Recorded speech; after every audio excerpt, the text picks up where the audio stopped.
Yo tout le monde, c'est le Dr Vegapunk, j'espère que vous allez bien. Aujourd'hui on se retrouve pour la review du chapitre 1006 de One Piece. Un chapitre plutôt calme par rapport à d'habitude, alors certes il avance très bien mais il n'a rien de transcendant pour ma part. Mais nous verrons tout ça en détail tout à l'heure. J'en profite pour remercier Scantrad pour nous avoir fourni le chapitre aussi rapidement avec une traduction qui est toujours de bonne qualité, bref gros soutien à eux. Sur ce, c'est parti.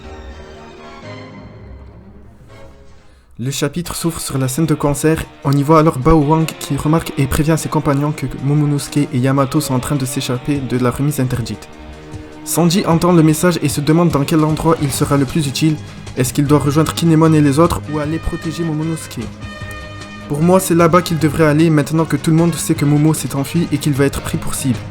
Sanji devrait aller le protéger des pirates aux 100 bêtes et de ce qu'on a vu, la situation de Kinemon et des autres ne semble pas être une urgence pour le moment. Par la suite, nous voyons que le combat entre Perospero et le duo Carotte et Vanda semble être terminé. Et même si on n'a malheureusement pas vu le combat, on peut voir que le fils de Big Mom a réussi à battre les guerriers Mix et ça montre bien qu'il est lui aussi un bon combattant. Franchement, je dois avouer que j'étais assez surpris.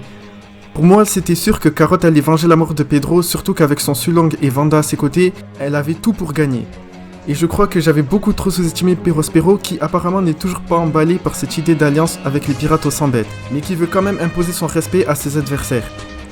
Franchement, j'aime beaucoup le personnage, mais c'est quand même dommage qu'Oda ne nous montre pas ses combats, mais c'est peut-être pas encore trop tard. À l'intérieur du dôme, nous voyons que certains samouraïs sont épuisés.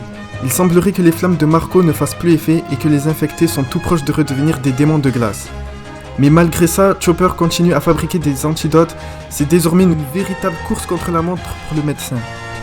On peut aussi voir que Yogoro est de plus en plus affecté par le virus, mais bizarrement ça l'a rendu plus fort et même plus badass. Il dira à ses hommes que si Chopper ne fabrique pas l'antidote à temps, il préfère que les autres Yakuza le tuent plutôt que de devenir un démon qui attaquerait ses alliés comme ses ennemis sans aucune distinction. Puis après ce discours, il se met à penser à ce qui se serait passé s'il avait combattu Kaido aux côtés d'Oden. Honnêtement, je pense pas que ça aurait changé grand chose. Juste après, nous voyons le combat de Marco face aux deux calamités, King et Queen. L'ancien bras droit de Barbe Blanche nous fait une démonstration de sa puissance en dominant les deux calamités. Et que dire si ce n'est que je kiffe de plus en plus Marco depuis le début de la guerre. Sérieusement, maintenant on a la confirmation qu'il n'a pas été le bras droit de l'homme le plus fort du monde pour rien. Personnellement, même s'il a eu quelques actions stylées, j'ai toujours été un petit peu déçu de sa prestation à Marineford. Notamment lorsqu'il se fait menotter facilement par Onigumo. Mais là je suis content de voir qu'Oda le met enfin au premier plan. Même s'il mériterait lui aussi d'aller sur le toit, mais on sait que ce n'est pas sa place. Et j'espère vraiment que son combat contre King ne se fera pas off-screen. Je veux voir plus de Marco dans cette guerre. Et le chapitre se terminera par Yogoro qui attend de se faire tuer par l'un des Yakuza. Comme dit plus tôt, il préfère mourir plutôt que d'attaquer ses alliés. Alors franchement, il y a très peu de chances que le personnage meure pour de bon, mais bon, on ne sait jamais. Bref, le chapitre était plutôt sympathique. On a eu pas mal de moments d'action, on sent que ça avance, reste à savoir ce qui se passera dans le prochain. Est-ce qu'Oda va nous montrer l'un des affrontements qui a commencé, comme le Jinbei contre Wuzuru, ou Franky contre Sasaki?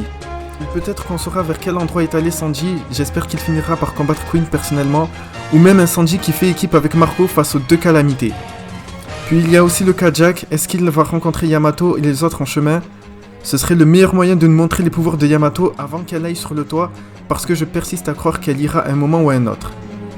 En tout cas, il peut se passer plein de choses pour le prochain chapitre, à voir ce qu'Oda va décider. Sur ce, la vidéo est terminée. Pensez à me dire en commentaire ce que vous en avez pensé et ce que vous avez pensé du chapitre. N'hésitez pas à liker, à partager et à vous abonner pour soutenir la chaîne. Et quant à moi, je vous donne rendez-vous prochainement pour de nouvelles vidéos et de nouvelles reviews. D'ici là, portez-vous bien. C'était le Dr Vegapunk et je vous dis à bientôt.